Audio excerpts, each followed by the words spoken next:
ஆகாஷவாணி.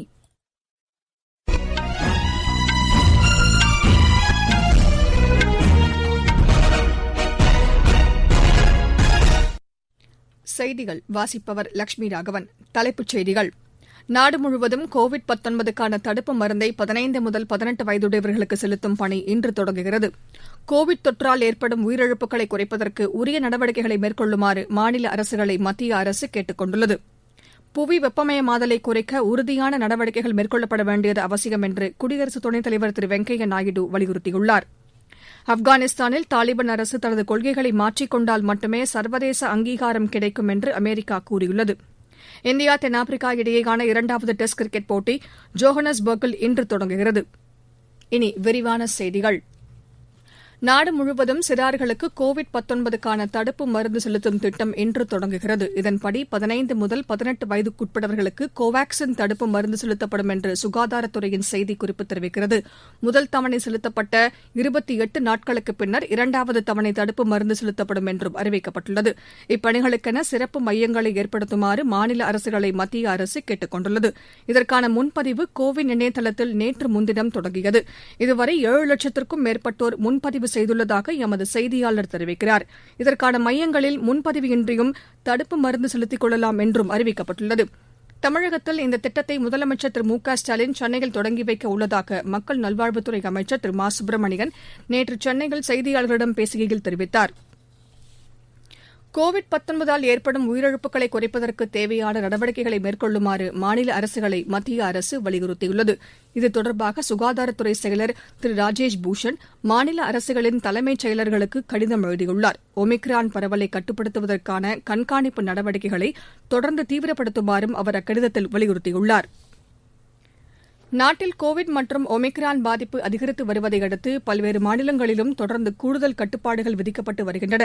மேற்குவங்க மாநிலத்தில் இன்று முதல் பள்ளி கல்லூரிகள் அனைத்தும் மூடப்படுவதாக அம்மாநில அரசு அறிவித்துள்ளது. அரசு மற்றும் தனியார் அலுவலகங்கள் 50% ஊழியர்களுடன் மட்டுமே இயங்கும் என்றும் அறிவிக்கப்பட்டுள்ளது. மாநிலத்தில் முடித்திருத்தும் நிலையங்கள், அழகு நிலையங்கள், பொழுதுபோக்கு பூங்காக்கள் ஆகியவற்றை இன்று முதல் மறு அறிவிப்பு வரும் வரை மூட உத்தரவிடப்பட்டுள்ளது. ஹரியானா மாநிலத்திலும் கட்டுப்பாடுகள் அதிகரிக்கப்பட்டுள்ளன. திரையரங்குகளை மூட மாநில அரசு உத்தரவிட்டுள்ளது. சந்தைகள் மற்றும் வணிக வளாகங்கள் குறிப்பிட்ட நேரத்தில் மட்டுமே செயல்பட வேண்டும் என்றும் மாநில அரசு கூறியுள்ளது. பள்ளி கல்லூரிகள் 12ஆம் தேதி வரை மூடப்படுவதாக அறிவிக்கப்பட்டுள்ளது. சண்டிகர் யூனியன் பிரதேசத்தில் உணவகங்கள் 50% இருக்கைகளுடன் மட்டுமே செயல்பட அனுமதிக்கப்பட்டுள்ளது. பிரதமர் திரு நரேந்திர மோடி மணிப்பூர் மற்றும் திரிபுரா மாநிலங்களில் நாளை பல்வேறு வளர்ச்சித் திட்டப் பணிகளை தொடங்கி வைக்கிறார். இம்பாலில் 4800 கோடி ரூபாய் மதிப்பிலான 22 வளர்ச்சித் திட்டங்களுக்கு அவர் அடிக்கல் நாட்டுவதுடன் 1850 கோடி ரூபாய் மதிப்பிலான திட்டங்களை தொடங்கி வைக்கிறார். சாலை கட்டமைப்பு, குடிநீர், சுகாதாரம், தகவல் தொழில்நுட்பம், திறன் மேம்பாடு, கலை மற்றும் கலாச்சாரம் உள்ளிட்ட பல்வேறு துறைகளில் இத்திட்டங்கள் செயல்படுத்தப்படுகின்றன. 1100 கோடி ரூபாய் செலவில் அமைக்கப்பட்டுள்ள மொபைல் போன் கோபுரங்களையும் மணிப்பூர் மக்களுக்கு பிரதமர் அர்ப்பணிக்கிறார். நாளை பிற்பகல் திரிபுரா செல்லும் பிரதமர் அகர்தலாவில் மகாராஜா பீர் பிக்ரம் விமான நிலையத்தில் ஒருங்கிணைந்த முனைய கட்டடத்தை தொடங்கி வைக்கிறார். அம்மாநிலத்தில் கல்வித்தரத்தை மேம்படுத்தும் வகையில் 500 கோடி ரூபாய் செலவில் செயல்படுத்தப்பட உள்ள திட்டத்தையும் பிரதமர் தொடங்கி வைக்க உள்ளார். மாநிலத்தில் அனைத்து வீடுகளுக்கும் குடிநீர் மற்றும் மின் இணைப்புகள் உள்ளிட்ட அடிப்படை வசதிகளை தடையின்றி வழங்குவதற்காக செயல்படுத்தப்படும் திரிபுரா முதலமைச்சரின் கிராம சமிருத்தி திட்டத்தையும் திரு நரேந்திர மோடி தொடங்கி வைக்க உள்ளார். புவி வெப்பமயமாதலை குறைக்க உறுதியான நடவடிக்கைகள் மேற்கொள்ளப்பட வேண்டியது அவசியம் என்று குடியரசு துணைத் தலைவர் திரு வெங்கையா நாயுடு வலியுறுத்தியுள்ளார். லட்சத்தீவுகளில் பயணம் மேற்கொண்ட அவர் தமது அனுபவங்கள் குறித்து சமூக வலைதளத்தில் பதிவிட்டுள்ளார். புவி வெப்பமயமாதலால் சிறு தீவுகளுக்கு அதிக பாதிப்புகள் ஏற்படுவதாக அவர் குறிப்பிட்டுள்ளார். கடல் மட்டம் அதிகரித்தல், புயல், வெள்ளம், கடல் அரிப்பு போன்றவற்றால் இத்தீவுகள் பாதிக்கப்படுவதாகவும் இவற்றை காக்க ஒருங்கிணைந்த முயற்சிகள் தேவை என்றும் அவர் கூறியுள்ளார். கொச்சியில் உள்ள கடற்படை இயற்பியல் மற்றும் கடல்சார் ஆய்வு விஞ்ஞானிகள் மத்தியிலும் குடியரசு துணைத் தலைவர் உரையாற்றினார். அப்போது பேசிய அவர் உள்நாட்டு உற்பத்தியை அதிகரித்து இறக்குமதியை குறைக்க வேண்டியதன் அவசியத்தை வலியுறுத்தினார். அனைத்து துறைகளிலும் நாட்டை சுயசார்பு கொண்டதாக மாற்ற வேண்டும் என்றும் அவர் கூறினார். அதைத் தொடர்ந்து கேரள மாநிலம் கொச்சியில் உள்நாட்டிலேயே கட்டமைக்கப்படும் விமான தாங்கி கப்பலான INS விக்ராந்தை திரு வெங்கையா நாயுடு பார்வையிட்டார். நீங்கள் கேட்டுக் கொண்டிருப்பது ஆகாஷவாணியின் செய்தி அறிக்கை.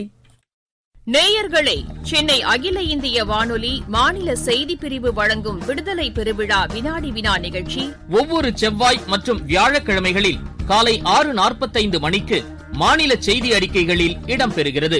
அன்று காலை 8 மணி வரை பெறப்படும் அனைத்து சரியான விடைகளுக்கும் டிஜிட்டல் சான்றிதழ் வழங்கப்படும். அவற்றில் குலுக்கல் முறையில் தேர்ந்தெடுக்கப்படும் 3 பேருக்கு இந்தியன் வங்கியின் பரிசு வழங்கப்படும். இந்நிகழ்ச்சியில் அதிக அளவில் பங்கேற்பீர். தேச விடுதலைக்கு வித்திட்டவர்களுக்கு புகழ் சேர்ப்பீர். உச்சநீதிமன்றத்தில் இன்று முதல் காணொலி காட்சி வாயிலாகவே விசாரணை நடைபெறும் என்று அறிவிக்கப்பட்டுள்ளது. கோவிட் மற்றும் ஒமிக்ரான் பரவல் அதிகரித்து வருவதால் அனைத்து தரப்பினரின் நலனை கருத்தில் கொண்டு நேரடி விசாரணை நடைபெறாது என்று உச்சநீதிமன்றம் தெரிவித்துள்ளது. இதனிடையே சென்னை உயர்நீதிமன்றத்தில் இன்று முதல் நேரடி விசாரணை நடைபெறும் என்று ஏற்கனவே வெளியான அறிவிப்பு நிறுத்தி வைக்கப்படுவதாக தெரிவிக்கப்பட்டுள்ளது. மறு உத்தரவு வரும் வரை காணொலி வாயிலாகவே விசாரணை நடைபெறும் என்று உயர்நீதிமன்ற பதிவாளர் தெரிவித்துள்ளார். தேசிய வாள் விளையாட்டு வரைவு கொள்கையை விமான போக்குவரத்து அமைச்சகம் வெளியிட்டுள்ளது. அமைச்சகத்தின் இணையதளத்தில் இக்கொள்கை வெளியிடப்பட்டுள்ளது. இதன் மீது இம்மாதம் 31ஆம் தேதிக்குள் மக்கள் தங்களது கருத்துக்களை தெரிவிக்கலாம் என்று அந்த அமைச்சகம் கூறியுள்ளது. வாள் விளையாட்டுகளை பாதுகாப்பானதாகவும் எளிதில் அணுகும் வகையிலும் மாற்றும் நோக்கத்துடன் இந்த கொள்கை வெளியிடப்பட்டுள்ளது. இதற்கான பயிற்சிகள் மற்றும் உள்கட்டமைப்பு வசதிகளை ஏற்படுத்த திட்டமிடப்பட்டுள்ளதாக விமான போக்குவரத்து அமைச்சகம் கூறியுள்ளது. இத்துறையின் வல்லுநர்கள், வாள் விளையாட்டு பயிற்சியாளர்கள், பொதுமக்கள் உள்ளிட்டோரின் ஆலோசனைகளை பெற்று தகுந்த மாறுதல்களுக்கு உட்பட்டு இது தொடர்பான கொள்கை உருவாக்கப்படும் என்றும் தெரிவிக்கப்பட்டுள்ளது.